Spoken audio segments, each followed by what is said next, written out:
અમરેલીના ધારી ખોડિયાર ડેમ પાસે ગુનામાં નહાવા પડેલા બોટાદના 28 વર્ષીય યુવાનનું ડૂબી જવાથી કરુણ મોત થયું છે.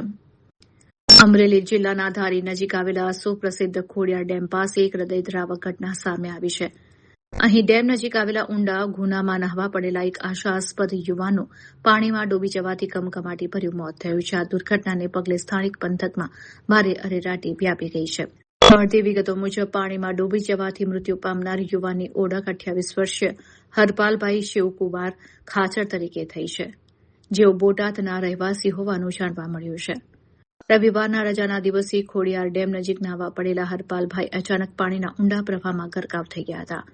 ખોડિયાર ડેમ પાસે યુવાન ડૂબ્યો હોવાની ખબર વાયુવેગે પ્રસરતા જ આસપાસના વિસ્તારમાંથી મોટી સંખ્યામાં લોકોના ટોળેટોળા ડેમ ખાતે ઉમટી પડ્યા હતા. ઘટનાની જાણ થતાં જ ધારી પોલીસની ટીમ તાત્કાલિક ઘટના સ્થળે દોડી આવી હતી. સ્થાનિક લોકોની મદદથી યુવાનને પાણીમાંથી બહાર કાઢી 108 એમ્બ્યુલન્સ મારફતે તાબડતોબ ધારી સિવિલ હોસ્પિટલ ખાતે ખસેડવામાં આવ્યો હતો.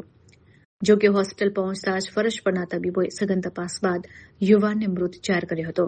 પોલીસે આ મામલે અકસ્માતે મોતનો ગુનો નોંધી આગળની કાયદેસરની કાર્યવાહી હાથ ધરી છે.